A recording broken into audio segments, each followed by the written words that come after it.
All right. Shalom, family. It's your brother Kanaiba coming at you once again with this video titled, Leave the World Behind, My Critique from a Spiritual Vantage Point, Part 1. Okay. So this particular movie, which is on Netflix, is pretty much all the buzz right now. Okay, it's a very, very popular movie. Okay, and one of the reasons why this movie is so popular is because everybody is trying to understand the deeper meaning of the movie. Okay, there are so many theories out here about this movie. And that's part of the reason why it's garnering so much attention. Okay, I believe it's one of the top movies that's out right now. Okay, so for me, now what I want to do is I actually want to give my take on this movie and what it's actually talking about, because there's a lot of different aspects of this movie. There's a lot of subliminal messages within this movie. Okay, so I want to touch on more of the things that people missed from a spiritual vantage point. Okay, that's where I'm coming from as far as this movie goes. Okay, and what you're going to understand about this movie, there's a deep duality aspect to this movie. Even looking at the thumbnail right here. Okay, the thumbnail that I chose, this is dealing with duality. Okay, and we're going to get deeper into that once we get into this series. Okay, I'm hoping I can condense this to 2 videos.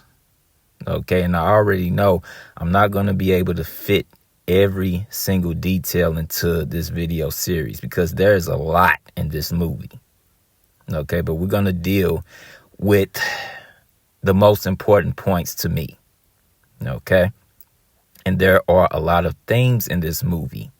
For one, the color blue is a big theme throughout this whole movie. Okay, and we're gonna start with that.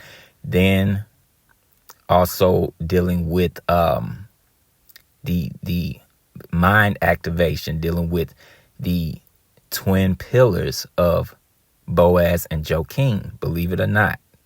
Okay, that's another aspect to this movie, or another theme, so to speak. Okay, along with a lot of other things. Then dealing with the idea of as above, so below. Okay, that all of these things are a theme. Okay, I'm not to give too much away too soon, but we're gonna get into all that once we get into this movie. Okay, so without further ado. Okay, without me rattling on too much. Okay, let's actually get into it. And like I said, I'm gonna lay a little bit of a foundation first. Let's start with the color blue. Okay, because like I said, this is a theme throughout this whole movie. All right. So starting up, we're gonna deal with the color blue and what it actually represents. Okay. So here's a bit of information on the color blue. It says, blue is a sign of peace and stability. Now keep that in mind because that is very important. There's an element of stability that emphasis is placed on in this movie. Okay, and we're going to deal with that. It'll probably be in part 2. Okay, but there is an element of stability in this movie, okay, that they place emphasis on, right? So starting from the beginning again, it says blue is a sign of peace and stability and has calming and soothing qualities. It can help us feel relaxed and at ease with our surroundings. Okay? So now let's move forward and let's get a little bit more information on this color blue. Okay. So moving forward, we have here, it says clear communication. Now, what can this mean? Now, this is dealing with the quote-unquote blue chakra. Okay? It says the blue chakra, also known as the throat chakra or Vishuddha. Vishuddha, I'm guessing is how you pronounce that. It says symbolizes clear communication, self-expression, and truth. It is associated with speaking and listening effectively, fostering honest and open communication. Okay, but at the top, it tells us that the blue chakra represents clear communication. Now, when you look at this movie, one of the issues or the problems they were having was what? Being able to communicate. Okay, the internet was down. There was no Wi-Fi. They couldn't make calls on their cell phones. Okay, that was a huge problem within the movie, was clear communication. This is why I say blue is a theme throughout this movie. And this is just one of the reasons why blue is a theme throughout this whole movie. Okay, again, I'm just laying the groundwork right now. Okay, dealing with the color blue. All right, so now what I want to do, let's actually go to the movie and let's take a look at something. All right, now we're getting into the character of Ethan Hawke, and his character's name was Clay in the movie. Okay, it opens up with him in bed sleep. All right, now as you can see in the background, it's blue. Okay, their whole apartment, okay, is the color blue. Okay, and it's blatant. Okay, it's kind of abnormally blue. How much blue is actually in the apartment. Okay, as we're going to see. But as you can see here, he's in bed between two lamps. Okay, now this is symbolic. Okay, the two lamps are symbolic of what I just said, the twin pillars of Boaz and Joachim. Okay, because that actually represents mind activation or enlightenment. Okay, the nut is represented by the number 11 as well. Okay, but this is going to be a theme within this movie. You're going to see a lot of times that the cameraman, he frames the characters where they're standing between two lights. Okay, and please believe it's not by happenstance. The cameraman is doing this on purpose. Okay, now look at this. Now on the left side, the light is on. Okay, the light is on the left hand side. Okay, which means what? You're getting into enlightenment on the left hand side. Okay, now look at the table that the light is on. Okay, you have a coffee mug, and it's the Philadelphia 76ers coffee mug. Now, if you've been watching my videos for a while, you should already know what the number 76 represents. Okay, the number 76 represents what? It represents the Capricorn, aka the goat, which is Pan, also representing Saturn. And we're going to get into that later on in this video series. You're going to see that I'm not crazy. Okay. Now, also looking at the clocks.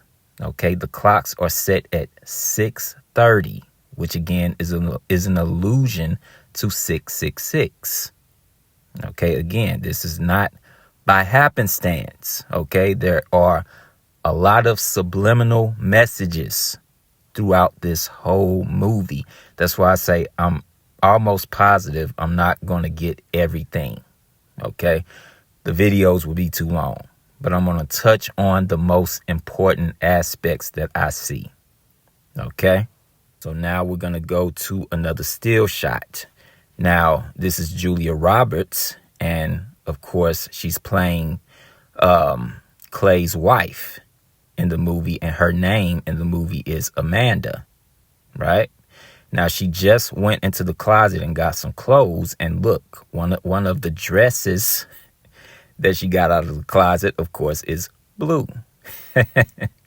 Okay, she's folding clothes and she's basically packing the suitcases because she just arranged for the family to go on vacation.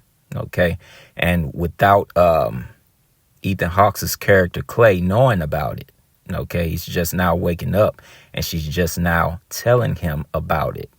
Okay, and packing the bags. Right? But I want you to notice, look at the background. Look at the apartment. Look at how much blue is in the apartment. I told you this is a theme throughout the whole movie for more than one reason. And we already touched on a couple of reasons, okay? Blue represents stability and clear communication. Okay. Now that blue representing clear communication, as far as the blue chakra, that's on the left-hand side. That's getting into Hinduism and all that madness. Okay. But you got to understand, these people are in the craft. Okay. This is what they adhere to. They adhere to the left-handed understanding. Okay. So we have to touch on these things. Okay. But those are some of the things that blue represents. Okay. So now we're going to go to another still shot. And Amanda walks over to the window. Okay, of course, with the sun illuminating, because she's come to a point of enlightenment. Okay, if you've already watched the movie, you understand what she said. She basically came to an epiphany, and she realizes, and she said that she hates people. Okay, this is part of the reason she wanted to go on vacation. Okay, she wanted to lead the life of the city. Too many people. Okay, and they were working too hard, her and her husband, within their careers. Okay, so they wanted to go on vacation. Okay, so she's reached a point of enlightenment. That's why she had to make that statement while she was standing next to the window. Okay, if you've already seen the movie, you understand what I'm saying. Okay, and I have to do it in still shots. Well, some of it has to be still shots, and some of it is going to be the actual video. Okay, and I have to do it that way because, Netflix, they won't, let me screen record it. And I'm trying to avoid, copyright issues with YouTube. So I'm trying to get around it. Hopefully YouTube don't play me. Okay, and if you're watching the video, YouTube didn't play me. Okay, but yeah, that's what this is going into. She had to move over to the window where the sun is illuminating, and she came to a point of enlightenment. All right. Now, moving forward, this is the introduction of the movie. Okay, and of course, I have the closed captions on, right? And at the bottom of the screen, you see the name of the song that's playing during the introduction of the movie. Okay, and the name of the song is The Revenge. Right? Now, that's very telling. The name of the song is The Revenge. It's the first song they play. Right? Now, looking at this from a spiritual vantage point to get the subliminal understanding, whose revenge?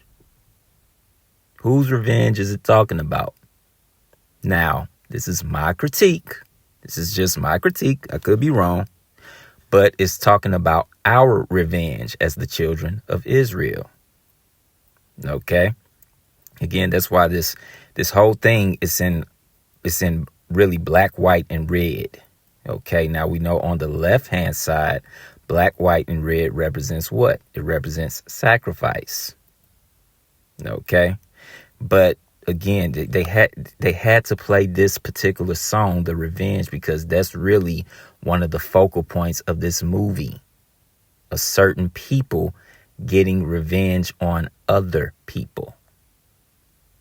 Okay, and we're going to get into it. Okay, I'm going to further prove my point, because again, there's an aspect of duality in this movie. Okay, so let's get into it. So now we're going to get into the scene where the family is basically on vacation. Okay, they're headed to their destination. Okay, which is I believe is supposed to be an Airbnb.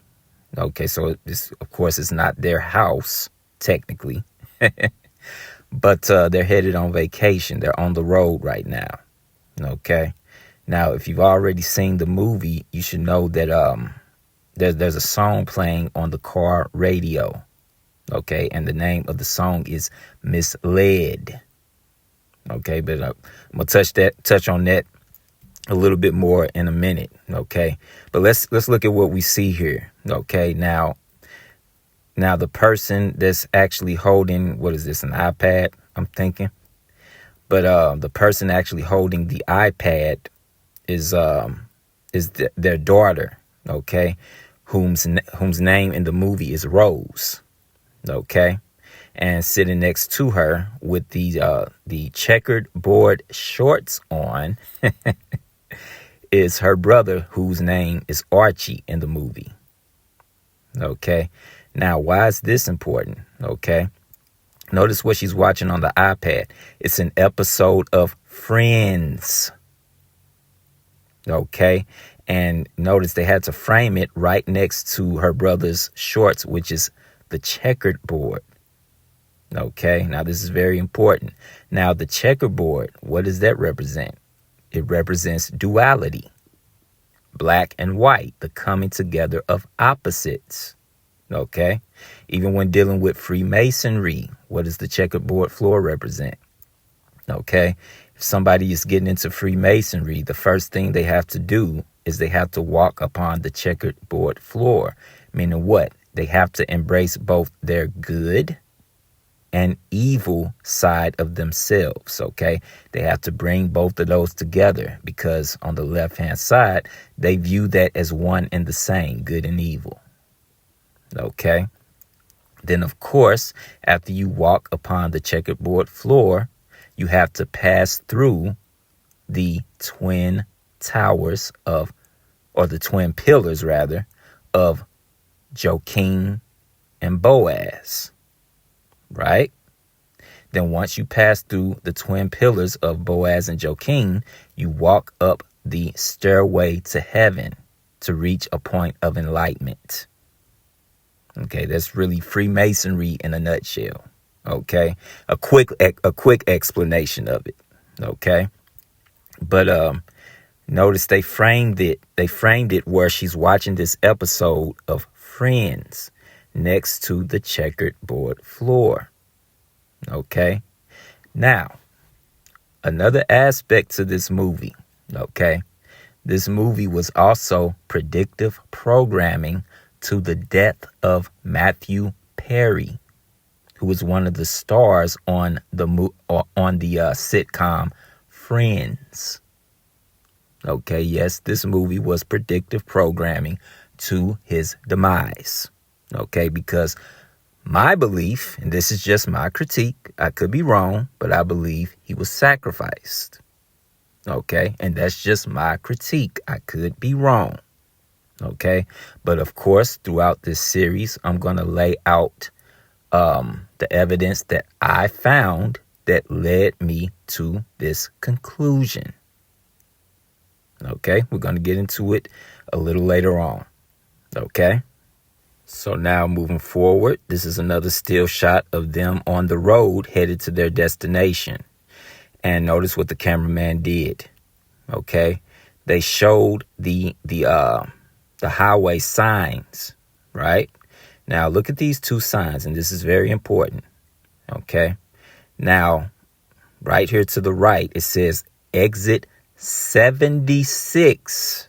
This is our second time seeing the number 76, because remember, when we opened up, Ethan Hawke, his character Clay, was in bed, and next to him on the nightstand he had a coffee mug of the Philadelphia 76ers. And we already explained what the number 76 represents. It represents the Capricorn, the goat, Pan, Saturn. Okay, that's what that represents. Okay, and we see that exit is leading to Point Comfort. Okay, and to the left, right here, it says Fort Mose Road. Now that's very important too. Okay, that's an illusion or something. Okay, but we're gonna let's touch on this Point Comfort for a minute, because that's actually the exit they're gonna take. Okay, they're going to Point Comfort. Okay, so now let's take a look at something here. What is Point Comfort, and what is the history behind Point Comfort? Let's take a look. All right, so here's some information about Point Comfort. Okay, and it reads, it says in late August 1619, 20 to 30 enslaved Africans. Now, here's the thing. These were not Africans, aka Hamites. Okay, these were Israelites. This was us. Okay, but it says 20 to 30 enslaved Africans, which are actually Israelites, landed at Point Comfort, today's Fort Monroe in Hampton, Virginia. It says aboard the English privateer ship, watch this, White Lion. Now keep that in mind, that ship that they got here on, White Lion, that is very, very important. Now, those of you whom have already seen the movie, you already know where this is going. Okay, this is more of the obvious information. Okay, but keep that in mind, that ship, White Lion. Okay, this is the ship upon which these slaves arrived to Point Comfort in August of 1619. Okay, it says in Virginia, these Africans, or Israelites rather, were traded in exchange for supplies. Several days later, a second ship, the Treasurer, arrived in Virginia with additional enslaved Africans, or rather Israelites. Okay, but that is a short summary of the history of slavery in Point Comfort. Okay, that's why I said there's an element of duality to this movie. Now, this is a Caucasian family that's headed to Point Comfort. Okay, but in reality, this is dealing with our history. You got to understand something. I told you that this particular movie places emphasis on the color blue. Now, in antiquity, black people, or the Israelite man, was known as the blue man. Okay, I've touched on this in past videos. Okay, if you keep up with my videos, we were known as the blue man. Why? Because the other nations, they know who we are. Okay, and they know our close connection to the Creator. Okay, we are the true spiritual people of the earth. Okay, we are the blue man. Okay, that's really what that represents. Okay, we are the so-called gods, or the judges of the earth. Okay, and that's also in accordance to Psalms 82. Okay, we were set, the men of Israel were set up to be gods or judges on the earth, but we fell. We are those angels that fell from our first estate. That's why we're called the blue man. And in antiquity, when you look at depictions of different black people, oftentimes they're depicted with either blue skin or green skin. Okay, representing creation and fertility. Okay, but that's just a quick summary of that. But we're referred to as the blue man. That's why blue is a theme throughout this whole movie as well. Okay, now here's something to think about. That's why I said there's an element of duality. There's a double meaning to this. Here's the irony. Okay, the place in which we were enslaved here, Point Comfort, The fact that it's called point comfort is very ironic. Okay, let's deal with that. Let's deal with comfort according to the scriptures. Let's deal with a prophecy in the book of Isaiah. Okay, let's take a look. Now, this is the book of Isaiah, chapter 40 and verse 1. And it reads, it says, comfort ye my people, saith your God. Okay, so this is a prophecy about the children of Israel receiving comfort. Comfort from what? Okay, let's continue. Let's look at the next verse. All right. And this is a future prophecy. Okay, so let's take a look at the next verse and let's see what it says. All right. So moving forward, and this is verse 2, and it reads, it says, speak ye comfortably to Jerusalem and cry unto her that her warfare is accomplished, that her iniquity is pardoned. For she hath received of Yahweh's hand double for all her sins. Okay, so this is basically a prophecy about the punishment that came to the children of Israel and about how it's coming to an end. This is a future prophecy. And it started off by saying what? Comfort ye my people. Right? Okay, let's look at the next verse. Okay, let's look at verse 3. So this is Isaiah chapter 40 and verse 3.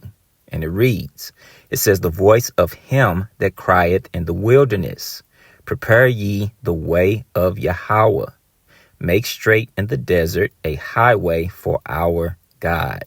Okay, so this is also a prophecy of what John the Baptist would do. Okay, he was the forerunner for Yahweh Shai. Okay, and Yahweh Shai is basically the way that we are pardoned for our past iniquities. It's only through him that we are pardoned for our past iniquities. That's where this comfort is going to come from. Okay, but I had to go here because it's very ironic that this place that we encountered slavery in 1619 was called Point Comfort. Okay, it's very ironic, but looking at it spiritually, it should let us know that this is going to be, this is it. This is the last place we're going to experience this warfare. Okay, this slavery, this punishment. This is the last one. Okay, this is the end of Esau's reign. Okay, that point comfort is there's a spiritual undertone to it. Okay, that's very amazing when you think about it. Okay, but as soon as I saw that and I started reading up on this point comfort and the history behind it, these verses came to mind automatically. Okay, but let's get back to that still shot and let's take a look at something else. Okay, so going back to this still shot. Okay, so we got a little bit more information on this point comfort. Okay, in which they're about to take that particular exit. But let's continue on this spiritual from looking at this from a spiritual vantage point. Now, next to the sign point comfort is Fort Mose Road. Now, you should already know what I'm thinking. Okay, that Fort Mose is just one letter off from being Moses. Okay, and when you look at that Fort Mose Road, the road looks more straight. Okay, and this is what you got to understand. We left off from the path of Fort Mose or Fort Moses. We left off of the path that Moses set for us, which is what? The law, statutes, and commandments. And that's what got us in this mess to begin with, which led to point comfort, or the results of point comfort, which was slavery. Us leaving off from what Moses taught us, which led us to sin. Sin is the transgression of the law, led us into slavery. That's why this is so significant, this shot, when looking at this from a spiritual vantage point. Okay? And one of the chief sins, really the chief sin that Israel committed was what? Idol worship. That's why at the top, that's exit 76.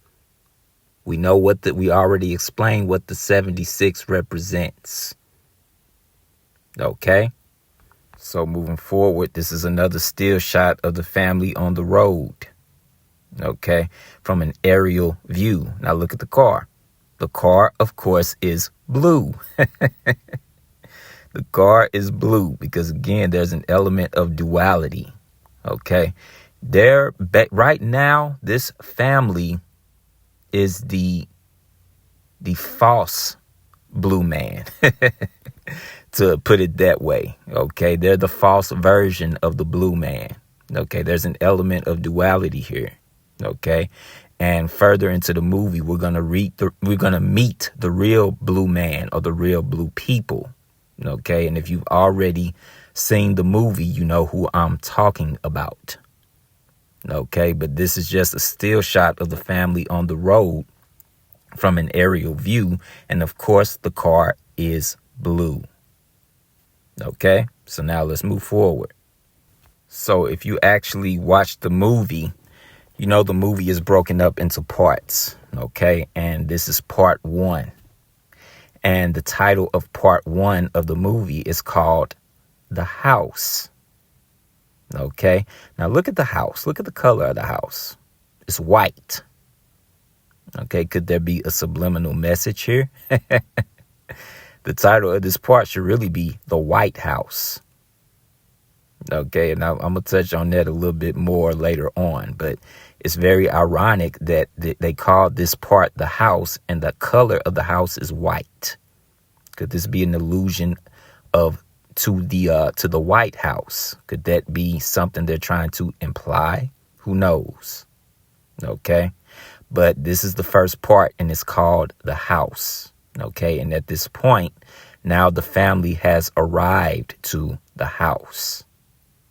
Okay. Now let's see what happens. So this is the very next scene, and it shows them about to enter into the house. That's why the door is open. Now let's look at a few things here. Okay. Now to the right, you have the stairway, which could be an allusion to the stairway of heaven. Just throwing that out there. It could not be. But what's more important is what's on the wall there. Okay. You see on the wall there, that piece of art. It's a bunch of eyes. Okay, and it's on the wall next to the staircase, which would lead one to believe what that staircase represents, right? But it's a bunch of eyes, and it's a bunch of blue eyes. Okay, representing what? Enlightenment, right? Now, let's look to the left of the still shot. Look at that, look at the clock. Okay, see the clock? Now, the clock right now is set at, I don't know if you can see it, but it's set at 11:17. That is very, very important. Please keep that in mind. Write it down. Make a mental note. Because right now, at this point in the movie, and it's daytime right now, the clock is set at 11:17.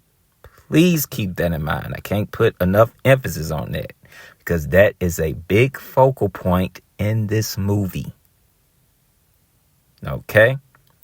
But again, you have to understand that the cameraman, they don't do these things just by happenstance. They shoot these shots and they frame these shots at certain angles to deliver a subliminal message to the audience and to those that's in the know. Okay, but there's a reason for this. So now let's move forward. Now we're going to fast forward just a little bit. And, of course, Julia Roberts and her family have arrived to the house. Now look at this. She's about to walk up the stairway. Now, mind you, the song that's playing right now is Never Let You Go, or Never Gonna Let You Go, by the group from back in the day, Blackstreet. It's Never Gonna Let You Go. Okay? So what's going on here? Look at her. She's mesmerized with the house. Remember, they're on vacation right now. Okay? So subliminal. Now, before I even say that, look at the background. Look at the background. The background is a large body of water. Very important as well. Make a mental note of that, because that plays a significant role, or it makes a significant point to another character that we're going to meet in this particular movie that we haven't met yet. Okay. Now also, look at what's hanging above her on either side of her. Oh, it's two lights again. I told you this is a theme throughout this movie. Okay, those two lights are symbolic. Okay, and this is just my critique, but for me, this is symbolic of the twin pillars of Boaz and Joaquin. Okay, because again, in the middle of those twin pillars represents what? Mind activation. Okay, it's dealing with enlightenment. Okay, and look at her. She is in bliss right now. She's happy. Now, why is that significant? Okay. Now remember, in the background, the song that's playing is Never Gonna Let You Go by Blackstreet, right? Now remember, they're on vacation. Now look at this from a spiritual vantage point. Okay. In reality, yes, her people and the rest of the nations really are on vacation. Okay, especially Esau, they are in their heaven right now. That's why the song that's playing is Never Gonna Let You Go. They don't want to get to be put out of this position that they're in. Okay, this is really symbolic of the way they're living right now. Okay, but remember, there's an element of duality that's going on here. Okay, but looking at this from a spiritual vantage point, that's what's going on. Never gonna let you go. Okay, right now, they're basically in control of the house. Okay, keep that in mind. But of course, I have to have this muted for copyright reasons. I can't let the song play or the video play, or what YouTube be on. Okay, but that's what's going on right now. Okay. Now, what's funny about this is the song continues on, even into his next scene where she's driving to the store. Okay, in the blue car, mind you. Okay, the song continues all the way up to the point where she arrives at the store. And let's look at this. And of course, the name of the store is Point Comfort Marketplace. And look at the color scheme. It's blue, mainly blue. It's blue and white, but it's mainly blue. I told you, blue is a continuous theme throughout this movie. Okay, now let's move forward. Now, Julia Roberts' character Amanda sees Kevin Bacon's character for the first time, who goes by the name of Danny in this movie. Okay, which is also important. We'll touch on that later. But as we see here, Danny, under his coat, looks as if he's wearing also a blue shirt. And, of course, he's wearing a Dallas Cowboys hat. Okay, and we know that the color scheme of the Dallas Cowboys is mainly blue. Okay, So again, this is not by happenstance. Okay, they're pushing this color blue. I told you it's a thing. Okay, and really the main reason is it represents the blue man. Okay, we touched on the other things it's representing as well, but the main focal point is the blue man. Okay, and the people that represent the blue man. And there's an element of duality to this movie, which we're going to touch on deeper as we progress throughout this series. Okay, so now let's move forward. So, of course, this is another still shot.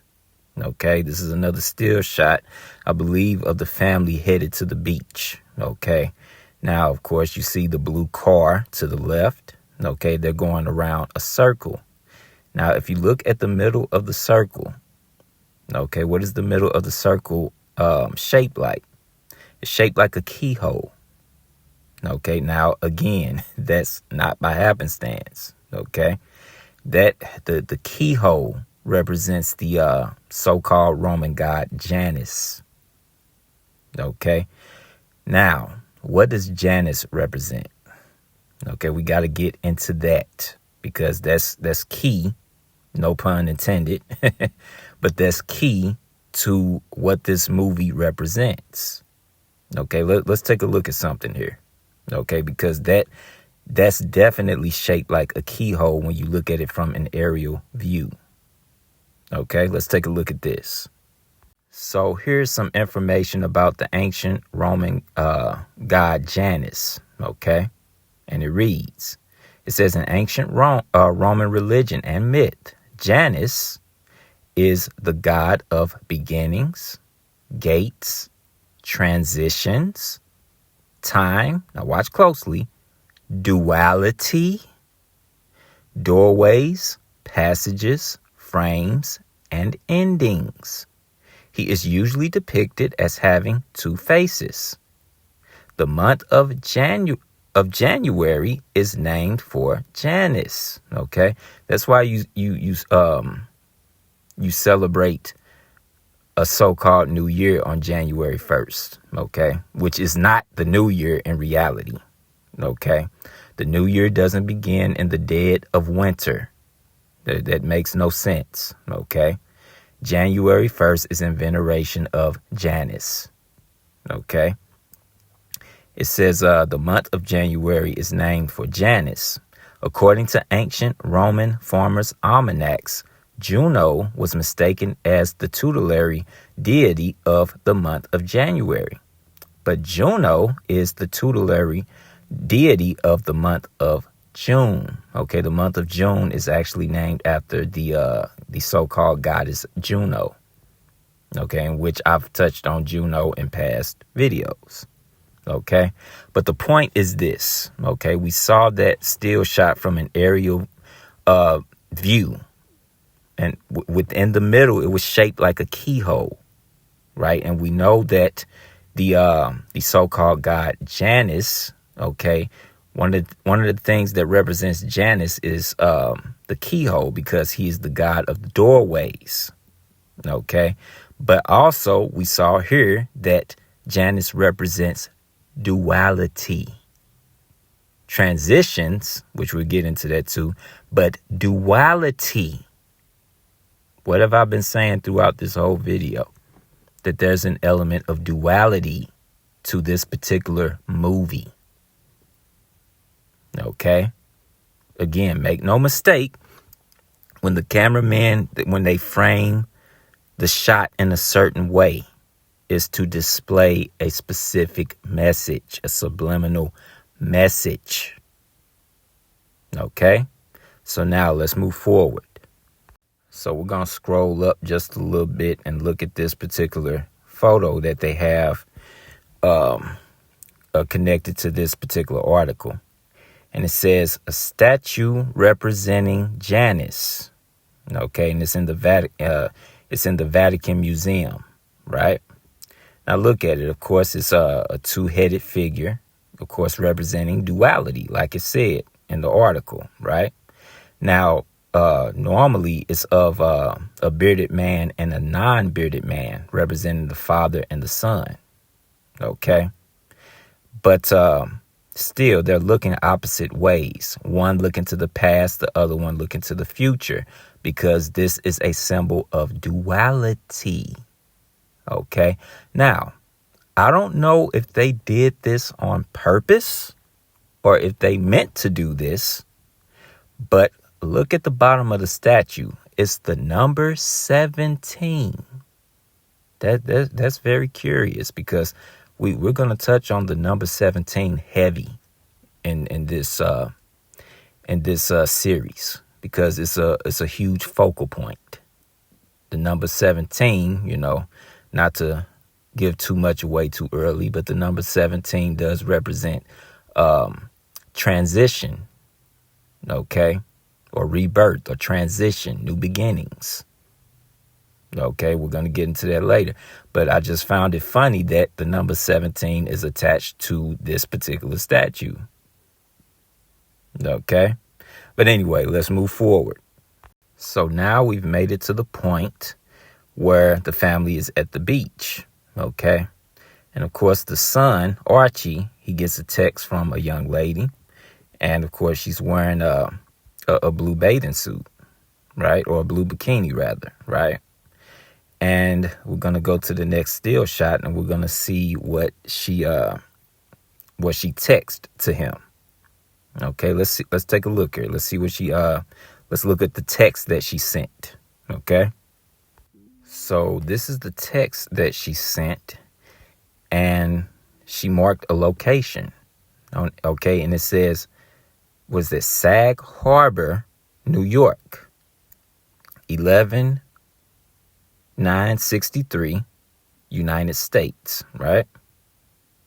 So let's take a look at this particular location. Let's see if it's some history on Sag Harbor, New York. Okay, let's take a look at this. Okay, now this is actually an article I found from CNN.com, okay, dealing with this particular project called Plain Sight Project, okay?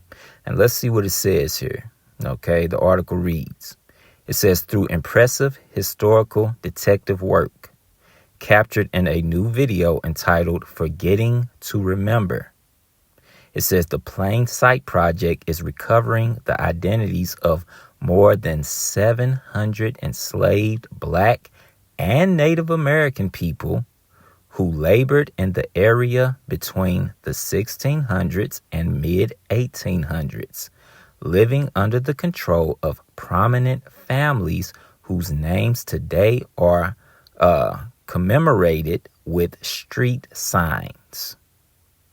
Okay, let's look at the next paragraph here.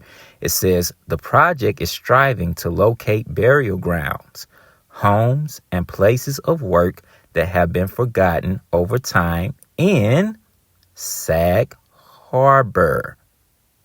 It wasn't that the location she texted, right? It says North Haven, Shelter Island, and East Hampton, some of the oldest communities in New York State. Okay, so there's a subliminal message of the history of slavery in the North, okay, that they're trying to communicate in this movie. Okay, because when you think about slavery in America, you automatically think about the South. Okay, but you have to understand the North is not innocent. Okay, the point of this project is shedding light on that, because what they just listed, or like I said, is some of the oldest communities in the state of New York, and they're trying to bury that history of slavery that was going on in those communities. Okay, and one of the communities was what? Sag Harbor. Okay, that's why they had to make it a point to show that particular location in the movie. Okay, they're still dealing with the history of slavery, just like they made it a point to mention Point Comfort. Okay, so now let's move forward. So now we're going to pick back up in the part of the movie where there's, of course, a ship headed towards them. Okay, and what I want you to notice is everybody in the background. the majority of the people in the background, and including Amanda here, is wearing blue. Okay, we're gonna watch for a minute. Okay, now they picking everything up. They about to get out of Dodge here. Okay, look in the background, blue. Okay, the ship coming toward. Look, more blue. Look at all the people in the background. Okay, the majority of them, not all of them, but the majority of them are wearing blue. Okay, but look at this ship. Okay, the ship has now come to shore, and look at that. The name of that ship is White Lion. Okay, the name of the ship again is White Lion. Okay, this is the oil tanker that the father said this particular ship was. He said it was an oil tanker, but no. Let's actually get some info on this. Okay, so allow me to refresh your memory. Okay, we already went over this article earlier. So what we're going to do, we're going to read this. We're going to read part of it again. That's highlighted in blue. Okay. And it reads, it says, in late August 1619, 20 to 30 enslaved Africans, and that really should say Israelites, landed at Point Comfort, today's Fort Monroe in Hampton, Virginia, aboard the English privateer ship. Now watch this. White Lion. Allow me to repeat that part. White Lion. Okay. Now, this is probably one of the more obvious points in this movie. Okay. Most people have already figured this out. Okay. When they watched the movie, they saw, White Lion on the side of the ship, and people start researching. It's one of the more obvious points. Okay. But I still had to shed light on this. Okay. It's still important. Okay. But yeah. Okay. They're touching on the element of slavery and the slavery of the children of Israel that happened in the North, particularly New York. Okay. So now with that, let's move forward. Okay. So now we're going to the point in the movie where the family is headed back home, of course, in the blue car. And they're going to mention Starbucks, right? So they pull over to the Starbucks to get, I don't know what they got, but they got something from Starbucks, okay? And then they set the cup down on the countertop, right? And of course, the cameraman made it a point to zoom in on this particular Starbucks cup, okay? Now, the question is why? Because as we should already know, the cameraman does not do these things by accident. It's not by happenstance. They do these things on purpose. They zoom in on particular people or particular objects on purpose to display a particular message. Okay, so now it's on us to figure out what the symbol or the logo for Starbucks actually represents. Okay, let's get into it. So during my investigative research, I stumbled across this article of this person who was trying to figure out why Starbucks uses the logo that it uses. Okay. Now, this particular individual in the article, they had about 3 different theories. Okay. And this is one of them. Right. And as you see here, this is a symbol of the twin-tailed siren. Okay. And the twin-tailed siren represents duality. Okay. What have I been saying throughout the duration of this video? That this particular movie has a heavy element of duality in it. Okay. As we're going to see when we move forward, I promise you, just be patient. Okay. Everything is going to come full circle as we move forward. Okay, we just pretty much laying the foundation. Okay, but we're about to get into some things here. Okay, but it says duality.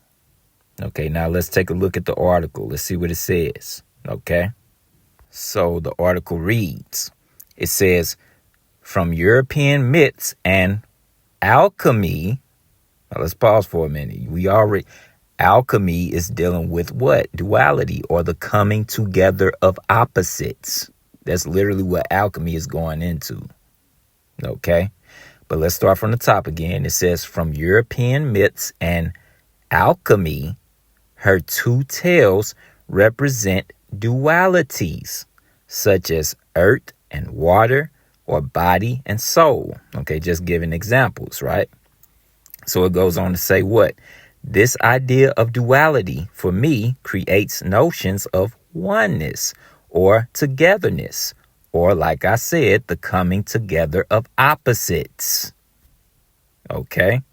It says, which are excellent values to communicate in building customer relationships. Because again, this article, their focus was Starbucks and why they use that particular logo.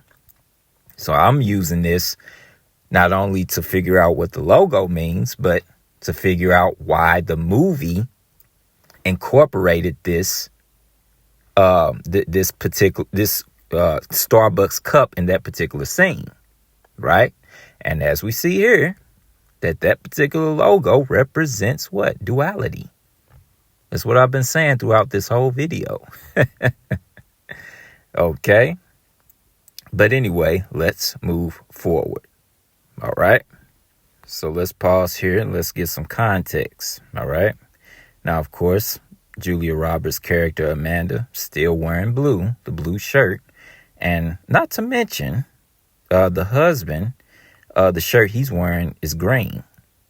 Okay. Remember where I told you earlier in the video, in antiquity, a lot of times black people would be depicted with either blue or green skin. Okay, it's quite curious. She's wearing blue and he's wearing green.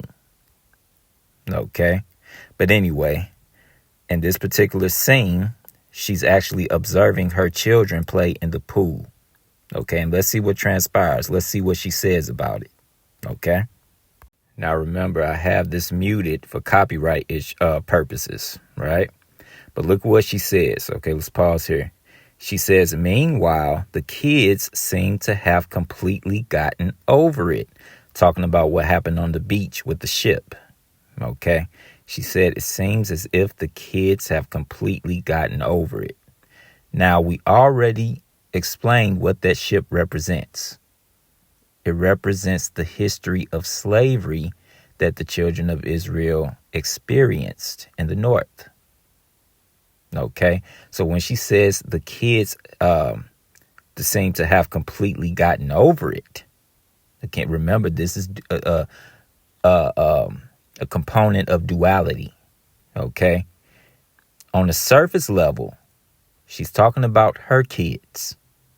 But the real kids that seem to have gotten over it or forgotten about it are the children of Israel. The real blue man. Okay? This is about us forgetting about our history and about the slavery that we endured here in America. Okay? And particularly in the North. Okay, remember, I told you that's why there's an element of duality. On the surface level, or from a two-dimensional level, she's talking about the kids in the pool.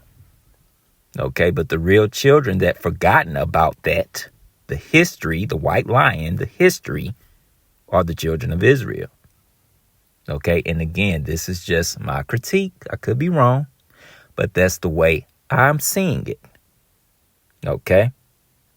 Let's actually take a look at something. Let's take a look at this. So we're going to get back into the scriptures for a minute. And this is Isaiah chapter 1 and verse 2. And it reads, it says, hear, O heavens, and give ear, O earth, for Yahweh hath spoken.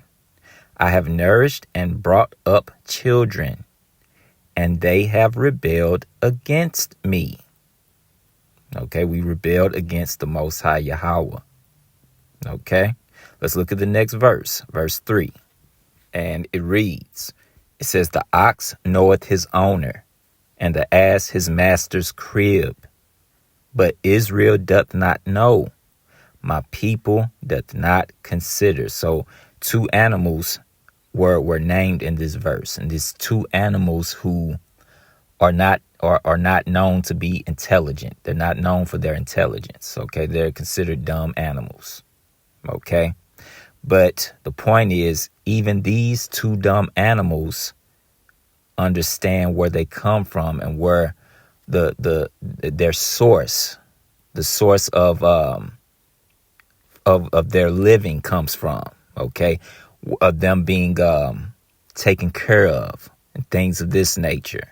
Okay, even those 2 dumb animals understand that, but the children of Israel don't seem to understand this. Okay, their source of power, whom is taking care of them, who nourishes them, things of this nature, where they come from. Okay, we've forgotten about all of this, including our history. Okay, that's why, again, this particular scene with the children in the pool, she's talking about, it seemed like they've gotten over it and forgotten all about it, things of that nature. And that's why I said on a surface level, yeah, she's talking about her kids in the pool. Okay, but don't forget, there's an element of duality here. Okay. The actual kids, or the actual children, the children of Israel, have forgotten about that. Dealing with what? The history of slavery. It's to the point where we have assimilated into this particular culture. Okay, let's continue. Let's look at this next verse, verse 4.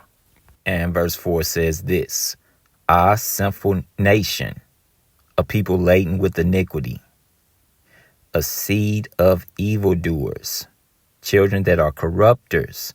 They have forsaken Yahweh. They have provoked the Holy One of Israel unto anger. They are gone away backwards.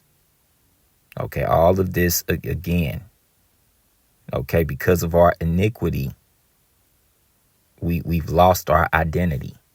We've forgotten about our history. Okay, and it's to the point where most of our people don't even really care. They've assimilated. Okay, just like those children, they're in the pool, and it seems like they've just simply moved on from that incident that happened with the ship at the beach, the White Lion ship. Again, there's a duality understanding there.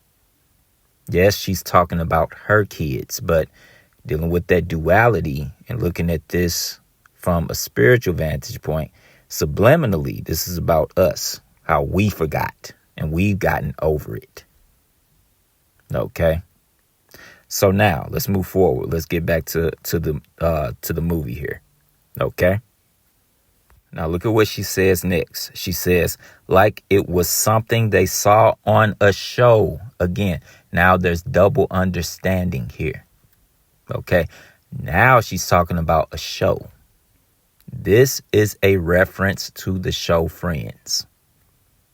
Okay. I told you this particular movie was predictive programming to the death of Matthew Perry. Okay, that's why she said that, like it was something they saw on a show. Okay, let's look at what she says next. They're on to the next episode. Now, am I crazy? Again, there's like a double understanding here. Okay. Now, she says like they're on to the next episode. Again, this is a reference to the show Friends, dealing with Matthew Perry. Okay, we're going to get more into that in a minute here. But also her saying they're on to the next episode, letting you know what? This whole thing is staged. Now, this is dealing with Matthew Perry. Okay. It was scripted. It was staged. Okay. And this is just my critique. I think that this is a metaphor for his death. It was staged. Okay. Because remember, technically, they were originally saying he drowned. Okay. That's why she's making this statement while the children are in the pool. Okay. Because, again, he drowned. Right. So now, with that, let's move forward and let's see what we got next here. Okay. Now, as the scene continues, she looks out the window and she sees deer. Okay, she sees 2 deer out the window. Now she's calling her husband to come take a look as well. Okay, let's continue here. He sees it. He says, "Oh, wow." Okay, they're looking at the deer. Now look at that. It says, "This is a good omen, seeing deer." Okay, that's what he says when he looks out the window. Look at the caption. That's a good omen, seeing deer. Okay, now the question is, it's a good omen according to what? Let's continue. Let's see what he says here. Okay, now he's about to answer. And he says, at least according to Mesoamerican mythology. Okie dokie. So, the deer, okay, the deer is a good omen according to Mesoamerican mythology. Okay, keep that in mind, because we're gonna. I know I keep saying this, but yes, we're gonna deal with that later on too. It'll probably be in part 2. Okay, but that's important too. Okay, for the understanding. All right. So now, let's move forward. So now we're going to let the scene play on out. Okay, look at her. She's mesmerized by the deer. Okay, she's still staring. Right? There's a double understanding to the deer, actually. We're going to get into later. Okay? So now there they go. There's the deer. Okay? So now we're going to move forward. So the very next scene, they made sure they showed the sun illuminating through the trees, okay? Because this is a point of enlightenment, what we just saw and what we're about to see, okay? Now we're about to get into some even more interesting stuff, okay? I know I've been saying throughout this video, we're talking about stuff we're going to get into a little bit later. And, well, now we're about to get into some of the stuff that I said we're going to get into later. Okay, I know I've been promising that. Well, here we go. Okay, so now let's move forward and let's look at some of the stuff I was talking about. So now as the scene continues, it shows the family eating at the table outside on the patio. And, of course, the top left corner, you still have the sun illuminating. Okay. And look at the middle of the table. Look at the middle of the table. It appears to be orange juice. Okay, at least that's what it looks like. Okay. But again, okay, that's a focal point. They made sure that the orange juice is in the center of the table because this is a point of enlightenment. We already know what orange represents, right? And you know that's true because look at each one of their glasses. It's empty. Okay, they're not even drinking anything yet. Okay, letting us know that the point of the orange juice there is not for them to drink. Okay, but it's a more subliminal message here because each one of their glasses is empty, but yet there's a pitcher of orange juice there. This is a point of enlightenment. Okay, so now let's move forward. Okay, now I want you to look at the timestamp. Okay, the scene progresses. Okay, now look right there. Right at the 17-minute mark, the scene starts to transition. Okay, remember the number 17 is one of those things I said we'll touch on a little bit later. Okay, now we're about to get into it. Okay, right at the 17-minute mark, the scene starts to transition. Okay, now let's continue. All right, so now the scene continues. Okay, we're going to pull up the timestamp again. Okay, we're at 17:06. Now watch this. It's still fading into the next scene, still fading. And now, right there, at 17:11, the scene is done fading. It's done transitioning into the next frame. Now, let's get rid of this and let's see what's on the tablet here. Okay, at 17 minutes and 11 seconds. Okay, let's take a look. All right, now this is a screenshot without the timestamp. Now look at this. Look what's on the tablet. This is an episode of Friends. Okay. Now it says season 10. And what episode? Episode 17. Okay, episode 17. And look at what it says in the middle there. It says, "You're offline." Okay, again, who's offline? Matthew Perry, he's dead. Okay, that's what this is going into. Okay, a lot of you may be saying right now, "Oh, Kaniba, you're reaching." Well, we're going to see about that. Okay, and isn't it funny that at 17 minutes and 11 seconds, we get to this particular frame? Okay, now again, like I said, this is dealing with the death of Matthew Perry. It's predictive programming. Okay, so now let's move forward and let's see what the next transition is in the movie. Okay, let's take a look. Okay, so now let's start it back up here. Press and play. Okay, now it's transitioning. It's showing the brother Archie. Now watch closely. Right there. That's what I want.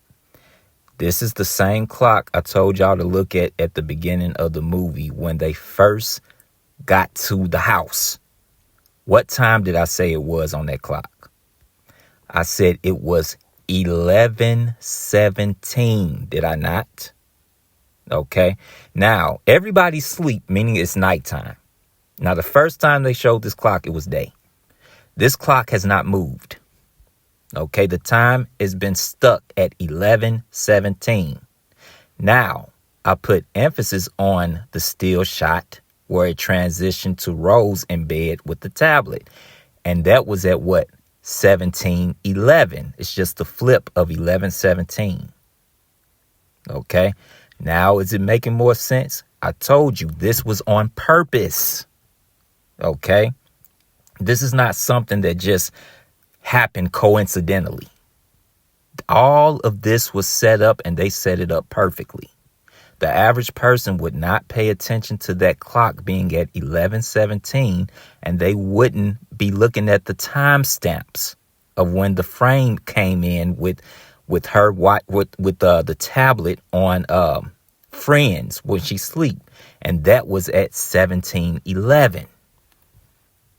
Okay, just the flip of 11:17. Okay, with emphasis on the number 17. Okay, now why is this 11:17 and 17:11? Now that number 11 again is just simply going into the twin pillars of Boaz and Joachim. Mind activation. This is a point of enlightenment. Okay, so now let's deal with Mr. Matthew Perry. Let's look at his death, so you'll know that I'm not reaching. Okay, so now this is an article from Wikipedia about Mr. Matthew Perry. And of course, this is the section dealing with his death. Okay, now it says on October 28th, 2023, Perry was found unresponsive in a hot tub in his home in Los Angeles and was pronounced dead, now watch closely, at 4:17 p.m. at 4:17 p.m. that day at the age of 54. Now, let's pause real quick, okay? I want you to pay very, very, very close attention to what time they said he died. He died at 4:17, emphasis on 17, but he died at 4:17. Okay? Now, look at the end of the first paragraph. Okay, you see those two numbers in blue? When you deal with Wikipedia, I believe those are known as citations, right? Now, the last citation in this particular paragraph, and it's the first paragraph, is 89. Okay? 8 plus 9, of course, is what? 17. Okay? Now, let's move forward, and we're going to scroll on down. Okay? And we're going to look at the last paragraph in the section of dealing with his death. Okay, let's take a look. Now, look at this. Look at the last citation and the last paragraph dealing with his death. It's 98, which is the flip of 89. Right? That in and of itself is dealing with duality. Okay? The flip side of 89 is 98. Okay? But again, 9 plus 8 is 17. Okay? Now, is that by happenstance? I don't think so. I really don't think so. Okay? But now that we've dealt with that, okay, there was a particular movie that he played in some years back. Good movie, very entertaining. And the name of that particular movie was 17 Again. Okay? Now, let's deal with this. If you would direct your attention to the bottom right-hand corner of the promotional poster, it tells you the date that the movie was released. Okay? The movie was released on 4/17 in 2009. But let's pay very close attention here. It was released on 4/17. Let me refresh your memory. I told you to remember this. What time did he die? What time did Matthew Perry die? We just read it. He died at 4/17. That was the timestamp when they pronounced him dead, was 4/17. This movie that he was in, 17 Again, was released on 4/17. Okay? Is that a coincidence? Am I reaching? Or is it looking more like this was orchestrated? Because to me, it's looking like it was orchestrated. It's looking more and more evident that this really was a sacrifice. Okay, maybe, just maybe, I'm not crazy. Okay, but you see it as plain as day. This movie was released on 4/17 in 2009. Now, we know the number 9 represents rebirth or new beginnings as well. Okay? But that's when the movie was released. That's not a coincidence. So now, let's move forward. Now we're going to get more information on the number 17. Okay? Now, this reads, it says, is 17 an evil number? Okay, let's see what we got here.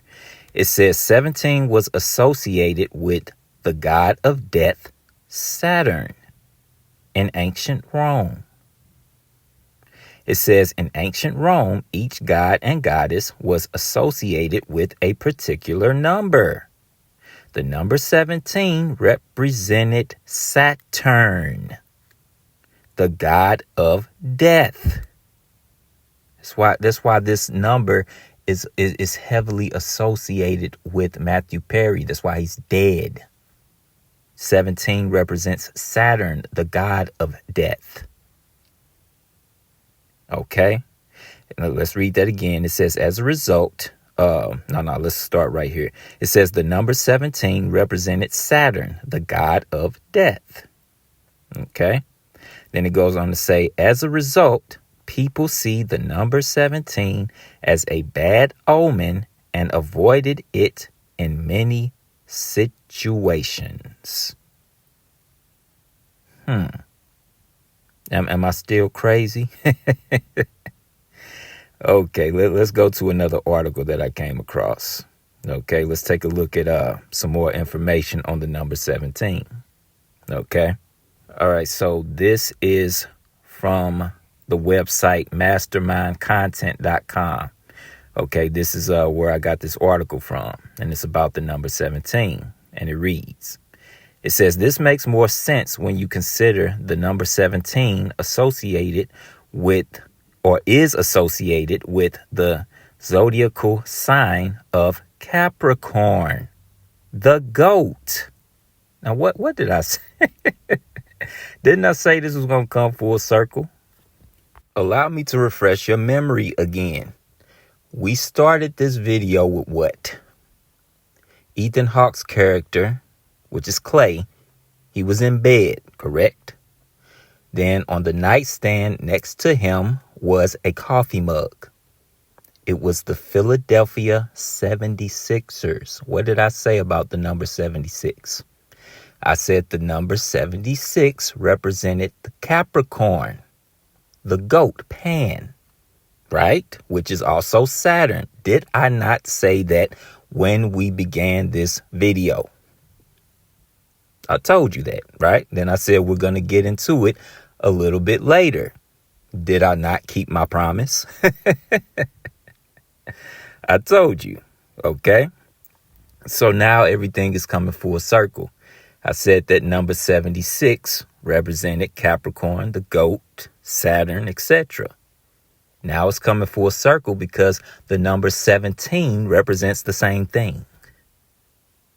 Okay, and that number 76, one of the reasons it represents the Capricorn, when you look at the symbol for the zodiac sign of the Capricorn, when you look at like more ancient depictions of it, it's shaped, the logo is shaped like a number 76, a 7 and a 6 together. Okay, that's why the number 76 represents the Capricorn. Okay, but you can go research that on your own time. Okay, this video is already too long. So now let's continue. It says, in Greek mythology, the god Pan was half goat, representing the instinctive impulses of man. Okay, let's continue. It says the basic instincts of man is survival, emotional survival as well as physical. Well, now let's pause.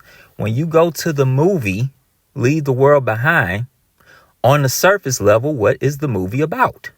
It's about survival. Is it not? Because it's more of an apocalyptic movie. Okay, and the characters in question are trying to figure out a way to survive. See how everything is coming full circle? Now you see I'm really not crazy. Okay, let's continue. So this is actually the same article from the same website, and this is actually more towards the beginning of it. And it reads, it says, the symbolic meaning of the number 17 is associated with transformation or resurrection, or in other words, rebirth, right? It says, given it is the manifestation of knowledge acquired at the stage of the number 16. It says the results can be either negative or positive depending on the choices you made in the earlier stages of development. Now this leads us to the movie Matthew Perry played in called 17 Again. And what we just read was that movie in a nutshell. Okay? The movie 17 Again. Okay. It was basically a movie about transformation. He went from a 37-year-old man to he transformed back to a 17-year-old, because as a 37-year-old man, he was not happy with the stage that he was in his life. Okay. He worked pretty much a dead end job. He felt like he should be further in his career and all these different things. He had been divorced. His children practically hated him. Okay. So he wanted a chance to go and do everything over again.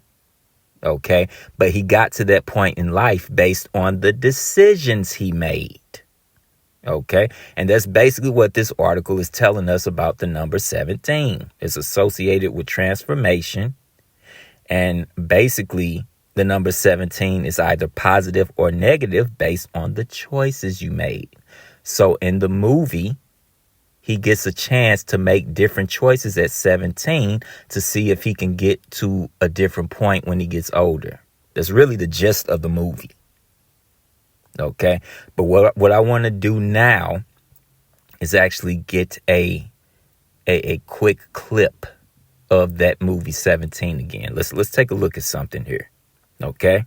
So this is the scene in the movie where he encounters his quote unquote spirit guide. He thinks the spirit guide is about to commit suicide by jumping off the bridge. Okay. So he runs over to him. Okay. He looks over the bridge. Of course, there's a large body of water underneath him. And remember, this man died by drowning. Now look at that. Look at the body of water. It's turning into a whirlwind. Okay. Or a psycho pump. He's about to go down the rabbit hole. Watch this. Watch closely. He gets poured into the body of water. Okay. Now. Okay. Appears to be the next day. He steps out the car. Okay. Look at how his clothes are very big on him because something happened. The clothes are too big. There's a reason. Because he went into that body of water. Now he's washing. Now look, he's 17 again. Okay, of course, there's Zac Efron. Okay, now he notices, okay, I'm different. Right? So now that we've gotten that out the way, that's pretty much the understanding on the number 17. Okay, so now let's move forward with the movie in question. Okay. So now we've come to the point in the movie where the couple, which is Amanda and Clay, are playing Jenga. Okay. Now I'm gonna have to do something that's probably gonna annoy you all, but this video is already too long as it is. So I believe this is a good place to end part 1. Okay. Yeah, I'm leaving you with a bit of a cliffhanger. Okay, but this is a good place to end part 1. Okay. So with that, this has been Leave the World Behind. My critique from a spiritual vantage point. Part 1. Okay. And of course, we're going to pick this back up where we left off at in part 2. Okay. And again, of course, I apologize for leaving you with a bit of a cliffhanger. But we're going to pick it back up. And, like I said earlier, there's so much stuff in this particular movie. You got to take your time with it. And I still don't think I'm going to be able to fit every single thing into this series. Okay, because there's so much subliminal stuff in this one particular movie. Okay. But we're going to pick it back up in part 2. All right. And, hopefully I'll get part 2 out sometime tomorrow. Okay. Lord willing. All right. So with that, and as always, I want to give all praises, honor, and glory to the Most High Yahweh, which is the name of the Heavenly Father. And I do so by Hashem, which means in the name of Yahweh Shai, which is the name of the only begotten Son of the Heavenly Father, whom the world knows as Jesus Christ. And I want to thank all you brothers and sisters for tuning in. I hope this video was informative and edifying. And until next time, Shalom, family. I'll see you in part 2.